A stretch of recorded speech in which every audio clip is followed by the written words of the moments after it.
केंद्रशाळा गादेगाव या ठिकाणी आपण योग दिन साजरा करत आहोत. मानवी जीवनात योगाला अनन्यसाधारण असं महत्त्व आहे. शरीर माध्यम खलु धर्म साधनम असं म्हटलं जातं. ही संस्कृत उक्ती अतिशय महत्त्वाची आहे.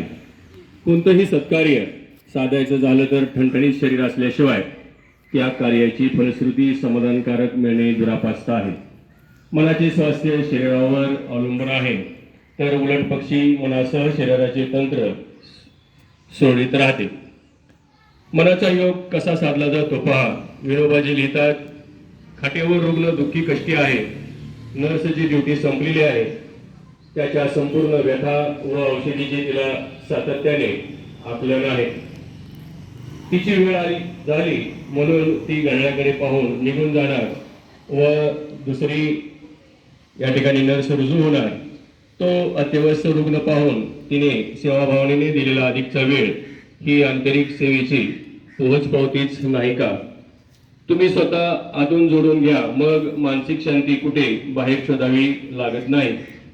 योगात अष्टांग मार्ग, यम, नियम, आसन, प्राणायाम, प्रत्याहार, ध्यानधारणा नि समाधी याला प्राधान्य दिले गेले. याने वर पाहिल्याप्रमाणे मानसिक स्वास्थ्य व सोबत जीवनात उठण्या बसण्याचे व खाण्यापिण्याचे नियम घालून घ्यावे लागतात, अन्यथा एकांगी स्वरूपाचे कार्य व त्याचा विचार होईल. गीतेत म्हटले आहे, योगावरी चलू जाता श्रम साध्य न बोलिले. शमचा अर्थ संयम, न फार खाऊने किंवा खाण्याची सोडूने, निजणे जागणे खाणे फिरणे आणि कार्यही मोजूने करीतो त्यास योग हा दुःख नाशन अर्जुनाला दिलेला उपदेश सर्वांसाठी योग प्रेरक आहे. एकदा आपण स्वतःला साधारण सुलभ चाकोरीत बसून घेतलं की योगाला पूरक अशी शरीर मनाची पार्श्वभूमी तयार होते.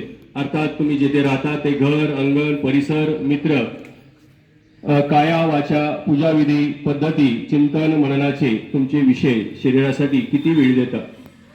जेवणासाठी, झोपण्यासाठी वेळ देतोच. व्यायाम, योग, आसन, प्राणायाम याला विहित वेळ देणं काळाची गरज आहे. पहिलवान खाल्लेलं मुद्दाम मेहनतीने पचवतो व पुन्हा शरीरात तेवढं चालणं तो ग्रहण करतो. योग साधक तसे करणार नाही. त्याला सम्यक आहार, सम्यक विहाराची या ठिकाणी जोड लागलेली असावी. त्याला आरोग्याचा वेगळा वेळ देण्याची गरज नाही. तो सकाळ सायंकाळ योगासाठी वेळ काढणार आहे. नियंत्रित आसन, प्राणायाम करणार. योग म्हणजे जोडणे, आणि हा विचार जो आपल्या जीवनात निघाला त्याला निसर्गाशी, नैसर्गिक सहज योगाशी आपण या ठिकाणी सूत्र जोडवण्याचा प्रयत्न करतो. कारण योग हा दुःख नाशन आहे. निसर्गाच्या नियमाप्रमाणे जोडत राहिल्याने उफराटी विचार, आचार आणि उच्चार होण्याचे कारण नाही. जीवनात सर्वांच्या हिताची समदृष्टी घ्यायला हवी. सर्वांना सुख लाभावे तशी आरोग्य संपदा व्हावी. कल्याण सर्वांचे, दुःखी कुणीच दुःखी या जगात राहू नये. सर्वात्मक निरामय आरोग्याची भावना घेऊन तो त्या ठिकाणी धारणा रोज करत असतो.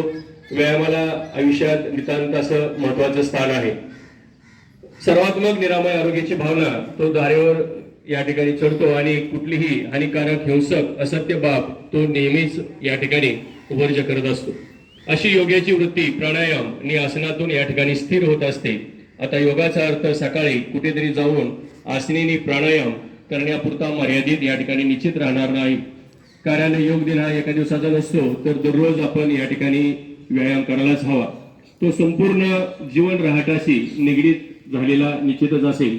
निसर्गात चैतन्य शक्ती काम करते व हे जीवन सहजीवन यात वाटा संपूर्ण सजीव सृष्टी चैतन्यमय निर्माण करण्याचं काम या ठिकाणी योग करत असतो. त्यामुळे योगाला अनन्यसाधारण महत्त्व आहे. म्हणून दररोज आपण कपालभाती, भस्त्रिका आणि अनुलोम विलोम हे व्यायाम आणि जे शरीराला अत्यावश्यक आहे ती आसनं करणं या ठिकाणी गरजेचं आहे.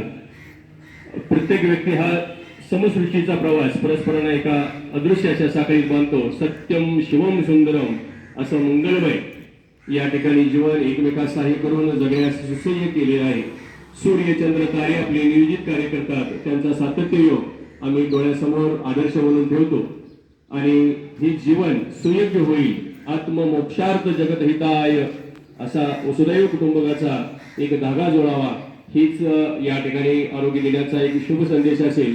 तर प्रत्येकानं रोज या ठिकाणी योगा प्राणायाम सर्वांनी करावेत आणि आपण चांगले सुजाण नागरिक होऊन या भारताचं भविष्य निश्चितच युवकाच्या हाती आहे. त्यामुळं आपण रोजच या ठिकाणी आपल्या उत्तम आरोग्यासाठी योगासाठी वेळ द्यायचा आहे.